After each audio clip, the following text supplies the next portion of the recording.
జై శ్రీరామ్. హిందూ బంధువులందరికీ నా నమస్కారం అండి. దేశం మొత్తం పహల్గామ్లో జరిగిన సంఘటన మీద చాలా రివెంజ్తో ఉన్నాం ఈరోజు.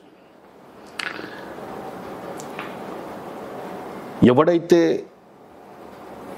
ఉగ్రవాదానికి మతం లేదంటాడో వానికి ఈరోజు చెప్పు తీసుకొని కొట్టే విధంగా అక్కడ మతాన్ని, అంటే ఇస్లాం మతం కాని వాళ్ళను ఏ విధంగా చంపారనేది ఈరోజు స్పష్టంగా ప్రపంచం మొత్తం తెలిసింది ఈరోజు.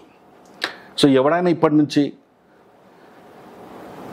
మతానికి, ఉగ్రవాదానికి మతం ఉండదు అని ఎవడనంటే వాడిని చెప్పు తీసుకొని కొడదాం. వాడిని మనం ఎంతో కాలంగా చూస్తున్నాం. ఉగ్రవాదానికి మతం లేదంటారు. సరే, మరి ఆ ఉగ్రవాదానికి మతం లేనప్పుడు ఆ చంపేవాడు ఇస్లాం మతస్థుడే ఎందుకుంటున్నాడు? ఆ చచ్చేవాడు హిందువే ఎందుకుంటున్నాడు? అంటే ఇస్లాం మతం కానివాడు. ఎందుకంటే ప్రపంచ దేశాలు, ఇతర దేశాల్లో కూడా బాంబ్ బ్లాస్టింగ్స్ కావచ్చు, ఎన్నో మారణకాండాలు జరుగుతున్నాయి. అక్కడ క్రైస్తవులు చచ్చిపోతున్నారు. అక్కడ ఇప్పుడు ఇజ్రాయెల్ పాలస్తీనా ఏందండి, అక్కడ జరుగుతుందండి ఏంటి? సో ఇక్కడ ఉగ్రవాదానికి మతం సంబంధం లేదు అనేది పచ్చి అబద్ధం. ఈ మాటలు ఎవడు మాట్లాడతారంటే మన దేశంలో ఉన్న సెక్యులర్ కుక్కలు మాత్రమే మాట్లాడతాయి అన్నమాట. ఇప్పుడు చూడండి, ఈ పెహల్గామ్ సంఘటన జరిగిన తర్వాత అంబేద్కరిస్టులు కావచ్చు, ముఖ్యంగా అంబేద్కరిస్టులు నేను చెప్తున్నది, వాళ్ళ ఛానల్లో బీజేపీ వ్యతిరేక శక్తులు, క్రైస్తవులు చాలామంది కూడా ఇది ముస్లిమ్స్ చేసిన, అంటే ఇస్లాం తీవ్రవాదులు చేసిన దాడి కాదు, ఇది మన దేశంలోని వాళ్ళే చేశారు అని చెప్పేసి ఒక్కొక్క నా కొడుకులు ఎట్లా వీడియోలు పెట్టారంటే ఆ వీడియోలను చూస్తుంటే ఏంటి అసలు మనం వీళ్ళతోనే ఉన్నామా, వీళ్ళతో బ్రతుకుతున్నామా మనము అన్న ఒక విరక్తి కలుగుతుంది జీవితం మీద. అసలు ఏం జరుగుతుంది దేశంలో ఒక ఉగ్రవాద దాడి జరుగుతున్నప్పుడు ఆ ఉగ్రవాద దాడిని మతాన్ని అడ్డు పెట్టుకొని ఇస్లాం మతాన్ని నమ్మని వాళ్ళను అంత దారుణంగా అక్కడ చంపుతుంటే నీ మతం ఏది అని అడుగుతున్నాడు వాడు, నీ కులం మీద అడుగుతలేడు, నీ మతం ఏది అని అడుగుతున్నాడు. పాయింట్ ఇప్పి డ్రాయర్ ఇప్పి చూస్తున్నాడు వాడు, వీడి ఇస్లామా కాదా అని చెప్పి చెక్ చేసి చంపుతుంటే దాన్ని కూడా పిచ్చి మాటలు మాడుతున్న వాళ్ళు చేసింది ఇది మన ఇండియా వాళ్ళే. బీజేపీ, ఆర్ఎస్ఎస్, బజరంగ్ దళ్ అని చెప్పి మాట్లాడుతున్న ఈ కుక్కలను ఏమన్నా నాకు అర్థం కావడం లేదు. అంబేద్కరిస్ట్ అయితే ఈ విషయం మీద చాలా దారుణంగా మాట్లాడుతున్నారు. స్వయంగా ఈ దాడి చేసింది మేమే అని చెప్పేసి ద రెసిస్టెన్స్ ఫ్రంట్ అని చెప్పేసి లష్కరే తోయిబా ఒక తీవ్రవాద సంస్థలోని ఒక భాగమైన ఒక గ్రూప్ ఇది. ఆ గ్రూప్ నాయకుడైన హఫీజ్ సయీద్ అనేవాడు స్వయంగా ఈ దాడి చేసింది మేమే అని చెప్తుంటే కూడా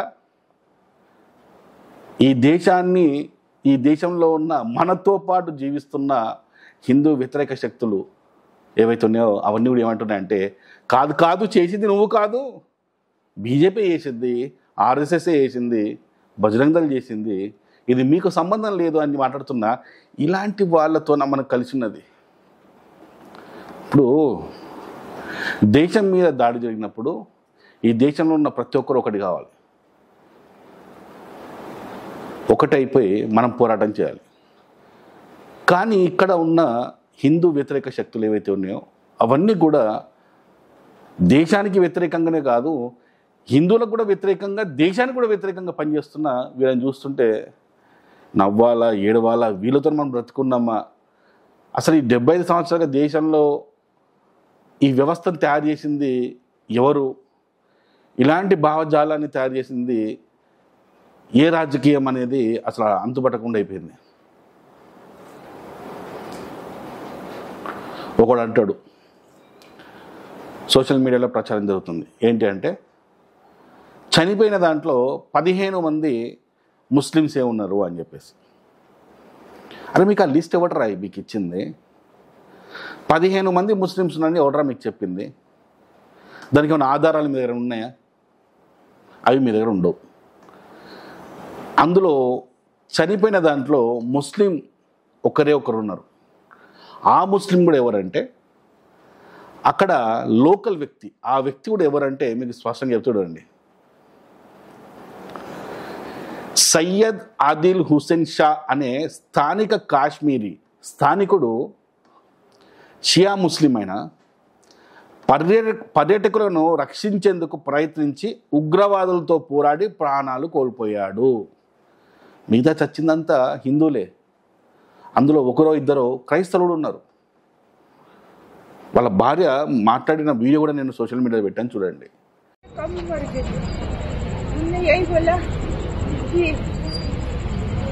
मेरे मिस्टर के पास बंदूक लगा के बोला कलमा पढ़ो। मेरे मिस्टर ने बोला मैं तो क्रिश्चियन हूँ, मैं ईसाई हूँ, मेरे को कलमा जो भी है वो नहीं पढ़ना आता। और बस इसका बोला मेरे पति ने उनको ऐसे धक्का दिया और बंदूक मार दी बिल्कुल सीने पे। मेरे पति ने वही నేను క్రిస్టియన్ అని చెప్తున్నా కూడా ఆయన చంపినట్టు వచ్చింది. అంటే ఒక రాంగ్ ప్రాపగండా. ఇది హిందువుల మీద జరిగిన దాడి అని చెప్పేసి అంగీకరించకుండా ముస్లిమ్స్ కూడా 15 మంది చచ్చిపోయారు. ఎవడరా చంపింది? చంపిందే వాడైతే వాడు ముస్లిం ఎందుకు చంపుతారా? వాడు ఏం మాట్లాడుతున్నారా మీరు? దేశం మీద దాడి జరిగిందిరా. ప్రతిసారి పాకిస్తాన్ నుంచి వాడు రావడం, బాంబు వేయడం, దాన్ని తుడుచుకోవడం, మనము ప్రపంచానికి ఒకటి బాంబేస్తుడు అని చెప్పుకోవడం, ఇదేనా మన బతుకు? ఏమైనా దాడులు చేద్దాం? పాకిస్తాన్ భూభాగంలోకి వెళ్ళి దాడి చేద్దాం, పిఓకేలా కాదు.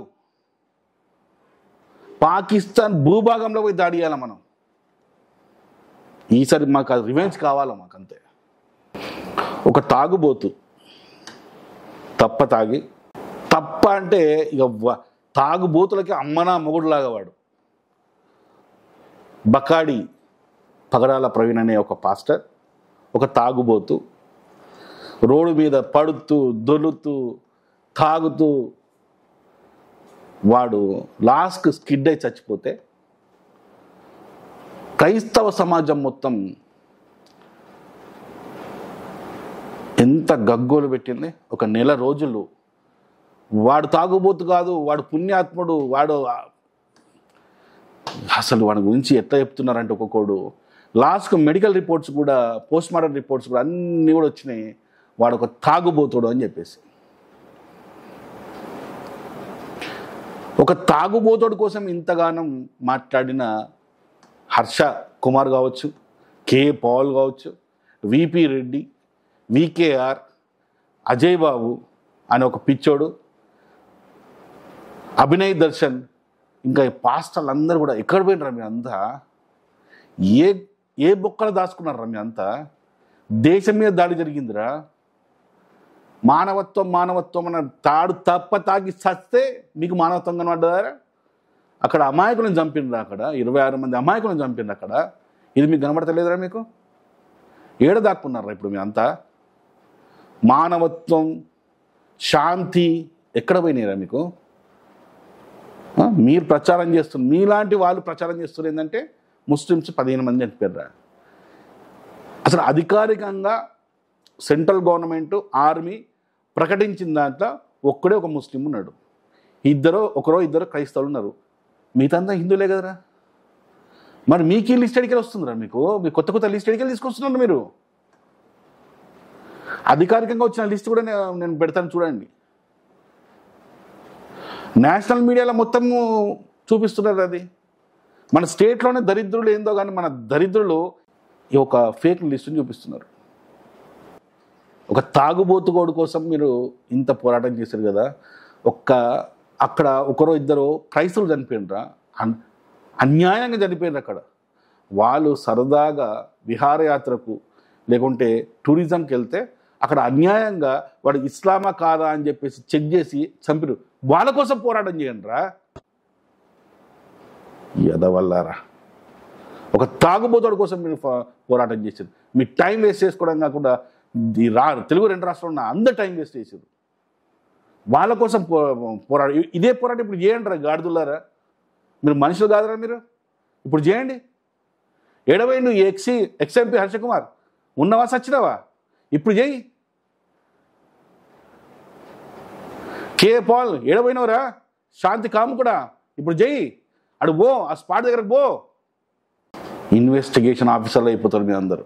ఇప్పుడు కానీ రా అక్కడ పోయి స్పాట్లోకి వెళ్ళి రీసీన్ క్రియేట్ చేయండి రా. పోయి అంతా మీ అందరు కలిసి చేసి చూపించండి. ఇప్పుడు దరిద్రులారా, ఇక చాలీగా. ప్రతిసారి వాడు రావడం, ఓ బాంబేసిపోవడం, లేకపోతే కాల్వడం, దాన్ని మళ్ళీ మనం ప్రపంచానికి చెప్పుకోవడం, పాకిస్తాన్ చేసిందని చెప్పుకోవడం, ఇవన్నీ కాదు. ఇక ఇప్పుడు పిఓకే కాదు, ఇప్పుడు డైరెక్ట్ పాకిస్తాన్లోకి వెళ్ళిపోయి దాడి చేద్దాం. సర్జికల్ స్ట్రైక్స్ లోపలికి వెళ్ళి చేద్దాం, పాకిస్తాన్లోకి వెళ్ళి చేయాలా. ఇలాంటి రిజల్ట్ మాకు కావాలి మోడీ గారు, మాకు ఇలాంటి రిజల్ట్ కావాలి. ఇలాంటి పోరాటం చేయడంలో భారతదేశంలో ఉన్న ఎంతోమంది కూడా స్వచ్ఛందంగా వచ్చి అక్కడ పోరాటం చేయడానికి సిద్ధంగా ఉన్నారు. మాలాంటి వాళ్ళు మేము కూడా వస్తాం అక్కడికి. ఏదేమైనా వీ వాంట్ రివెంజ్ కావాలి. పాకిస్తాన్ మీద రివెంజ్ కావాలి. భారతదేశ ప్రజలు మొత్తము మోడీకి అండగా ఉంటారు. Thank you. జై శ్రీరామ్.